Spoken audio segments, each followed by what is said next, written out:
Hello, and welcome to my coronavirus haircut. Recently, a nurse asked me a question about vaccines and why the news keeps saying that it may take 18 months for a vaccine to be produced for coronavirus. Now, I do have to say that I'm an ophthalmologist.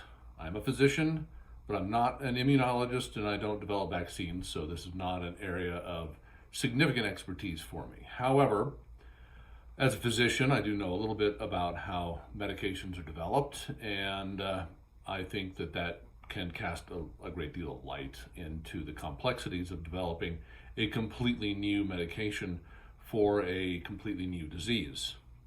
So, to understand the process of developing medications, you have to understand that there's really a 5-phase process that science goes through and the FDA goes through before we approve a medicine for treatment or prevention, and a vaccine is a medicine. The first phase is phase 0. It's not really a numbered phase, but it's a basic phase where you use computer modeling and animal studies to determine if, in fact, you have a candidate medicine that should work. The first true phase of testing is phase 1. And the phase 1 testing usually takes a small group of individuals, say 50 people or something like that, and they're testing the medicine for safety. So they give them relatively low doses of the medicine and they test for safety to make sure they don't have a significant reaction to it. In the case of something like a vaccine, they're also testing for antibodies to see if there's any kind of effect. And it takes several weeks or a month or so in order to recruit those patients, to give them a dose of the medicine, and to look for side effects that may occur from the medicine that has been dosed.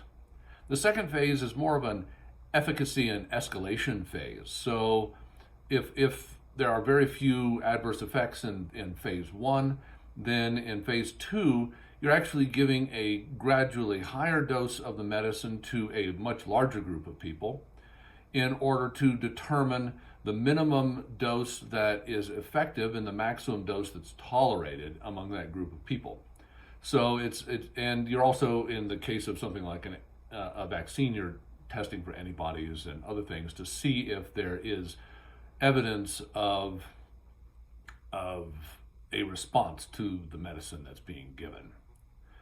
So that's phase 2. The third phase is both an efficacy phase and a phase where you're trying to determine if, in fact, the medicine has the desired effect. In the case of a vaccine, you're trying to determine if it is preventing people from developing the disease. A very famous episode of failed vaccine development happened in the late 1960s with respiratory syncytial virus. It made it through phase 1 and phase 2. They were finding that it was safe to administer to people. They found that it was creating an increase in antibodies. And then in phase 3, they discovered that it didn't work.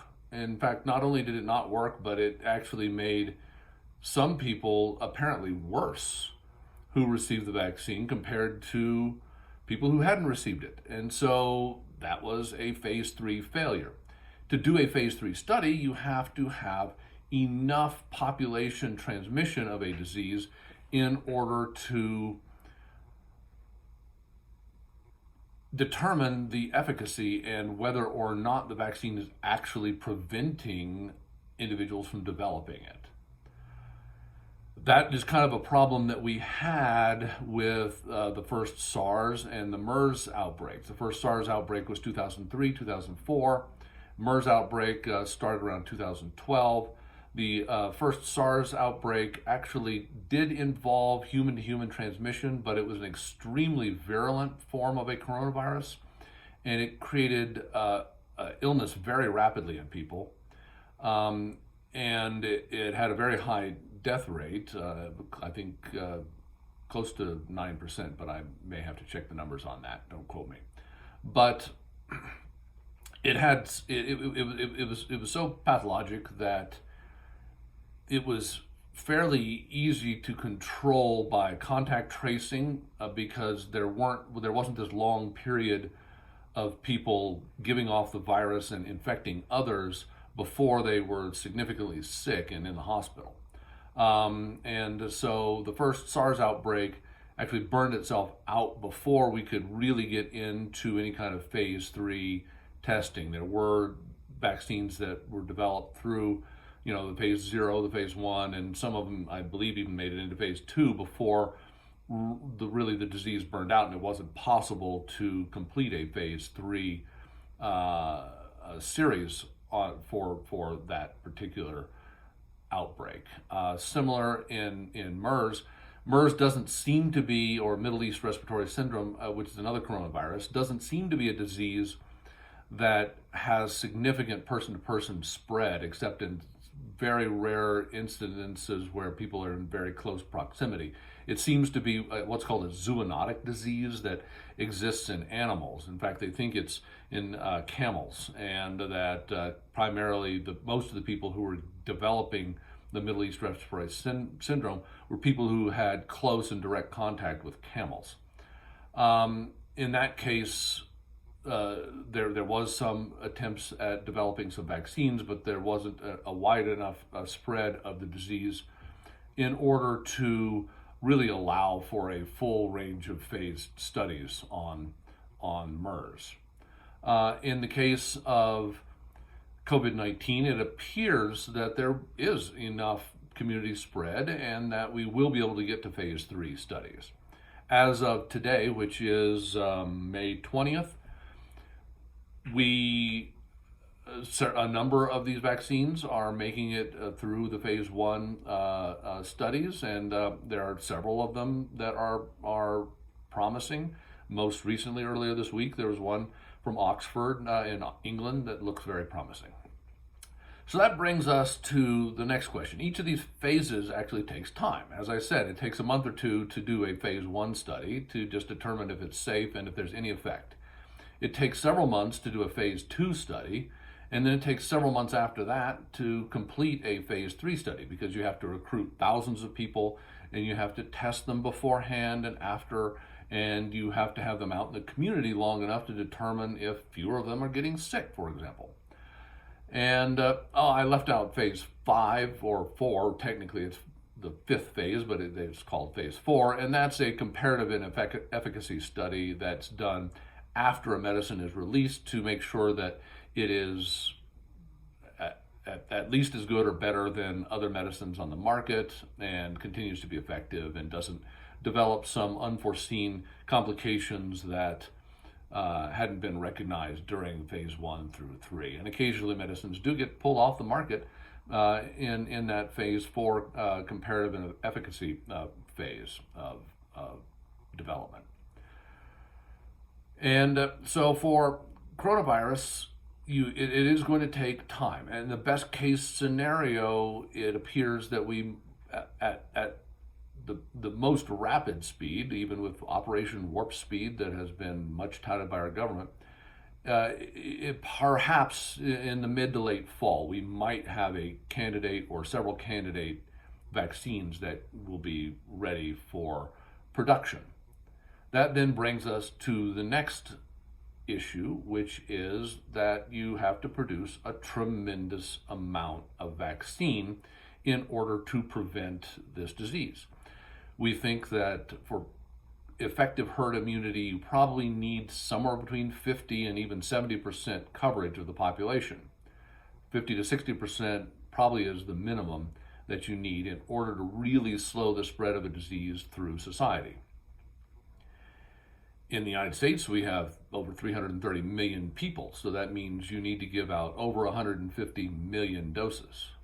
The world has between 7.7 and 8 billion people, so that means you need well in excess of 4 billion doses, probably 5 to 6 billion doses in order to cover the entire planet.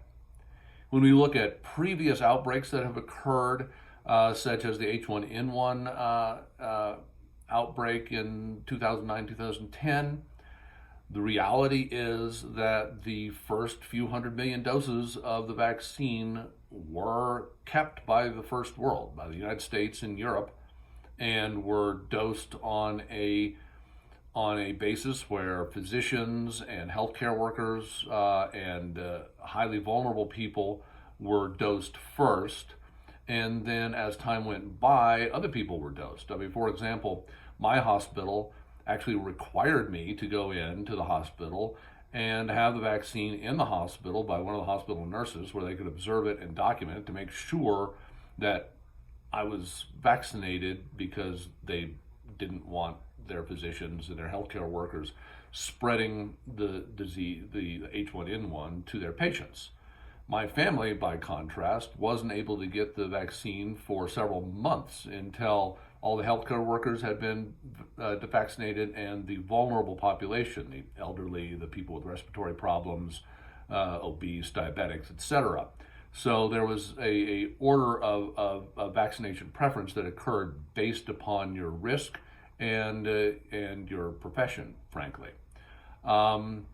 And I can't imagine the same thing probably won't happen with COVID-19. Once there is a vaccine developed, it's going to take quite a bit of time to produce 4 to 5 billion vaccinations. The first 200 million or 500 million are probably going to be concentrated in, unfortunately, the developed world. And that's just the unfair nature of the way things occur in this planet. I hope that our politicians will be able to solve that problem and will be able to release this so that other companies can make it in India and Africa and South America, and that it won't just be controlled by a narrow group of individuals. But I have absolutely no way of knowing whether or not something rational like that will actually occur. So the basics is that it takes time to identify a promising medicine. It takes time to go through the first 3 numbered phases, and then it takes time to produce a medicine. And so that is why the 12 to 18 month time frame has been largely spread in the media, because from a practical standpoint, you just can't produce this overnight. So I hope that helps some of my patients understand a little bit about the complexities of developing medicines and vaccines, particularly for things like COVID-19. Have a healthy and safe COVID-19 season. Bye.